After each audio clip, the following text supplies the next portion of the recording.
Si te gusta nuestro contenido, te invitamos a darle like, suscribirte y compartir. Nos ayudarías bastante. Astrología. La creencia en una relación íntima entre los movimientos de los cuerpos celestes y los asuntos de la vida humana es una de las ideas más antiguas de la especie. La astrología es el intento de utilizar esa respuesta relación para predecir el futuro o descubrir aspectos ocultos del presente. Ha sido alternativamente condenada o promovida por las autoridades de todas las épocas. Si prescindimos de los chinos, podremos convenir en que los orígenes de la astrología se retrotraen a la antigua Mesopotamia. Los babilonios observaban que los planetas, entre los cuales contaban el Sol y la Luna, seguían una ruta determinada con relación a las estrellas fijas. Dividieron este camino en 12 segmentos, los signos del zodiaco. Al principio les interesaron las correspondencias entre las posiciones planetarias y los acontecimientos principales del reinado de un soberano, por ejemplo, o la historia de una religión. Posteriormente, la astrología se difundió hacia la India, por el este y alrededor del Mediterráneo, por el oeste. Y pronto la idea de estudiar las configuraciones de los planetas en el instante del nacimiento de personas comunes y corrientes para conocer su carácter y destino cobró, lógicamente, gran popularidad. La astrología continuó su desarrollo en Egipto y Grecia. Prestaba coherencia al sistema la muy difundida noción de que el universo era como un organismo gigantesco cuyas partes se hallaban regidas por relaciones de armonía. Si el hígado y el cerebro se influyen mutuamente en el cuerpo de un individuo, parece razonable pensar que la luna y la vida de una persona puedan hallarse relacionadas dentro del cuerpo del animal cósmico. En la época imperial romana, lo de trazar horóscopos había llegado a ser tan corriente que los principales oráculos del mundo antiguo, como el de Delfos, habían entrado en plena decadencia ante la imposibilidad de competir con los astrólogos. Lo cual no significa que los aceptase todo el mundo.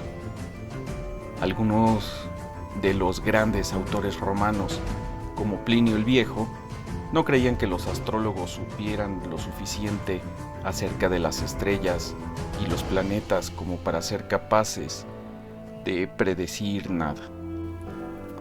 La cristiandad tardó más de 3 siglos en establecer una postura oficial en cuanto a la astrología. Para muchos de los primeros cristianos, esta era una práctica pagana que no cuadraba con los seguidores de Cristo. Por ejemplo, en el siglo III, Tertuliano, uno de los padres de la Iglesia, opinaba que la astrología pudo ser tolerable antes del nacimiento de Jesús. Pero después de este hecho, los astrólogos y todas las demás especies de magos quedaban condenados como enemigos de la fe. Formalmente, la Iglesia adoptó una condena de la astrología en el concilio de la Odisea, y pocos años después, los priscialianistas de España fueron acusados de practicarla. Agustín de Hipona, teólogo influyente del siglo V, se sintió atraído por ella de joven, pero luego rechazó por completo a esos impostores que se llamaban astrólogos. Según su argumentación, si las estrellas tienen influencia sobre la vida de los hombres, entonces esa influencia está sujeta a la voluntad de Dios, ¿o no?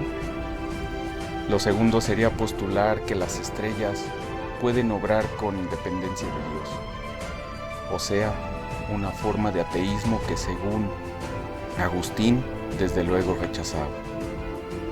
Lo primero, si era cierto lo que decían los astrólogos en cuanto a que las estrellas causaban a veces efectos nefastos, también debían rechazarse porque Dios no puede querer el mal. En ambos casos, la creencia en la astrología es errónea y contraria a la religión. A comienzos de la Edad Media, y con resultado de la desaprobación doctrinal, la astrología parecía destinada a desaparecer. Al ser casi imposible encontrar en Europa textos que explicasen los detalles del arte, fue descubierta por los musulmanes. Y desde el siglo XII, cuando se intensificaron los contactos con estos, resucitó en Europa el interés hacia los conocimientos del antiguo mundo grecorromano. Por ejemplo, los 4 libros de Ptolomeo. Para entonces la terminología pagana ya no daba tanto miedo a la iglesia romana. Enfrentada a ciertas herejías cristianas, mucho más peligrosas para ellas que el viejo paganismo.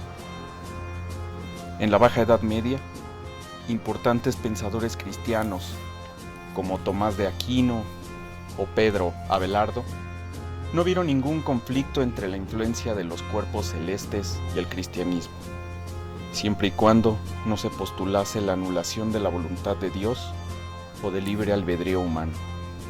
O mejor dicho, el entusiasmo de Abelardo fue tan grande que puso nombre de astrolabio, un instrumento para medir la posición de las estrellas, al hijo que tuvo con Eloísa.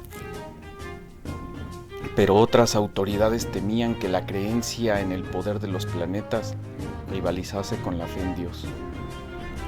El obispo Tempierre de París condenó la astrología en 1277.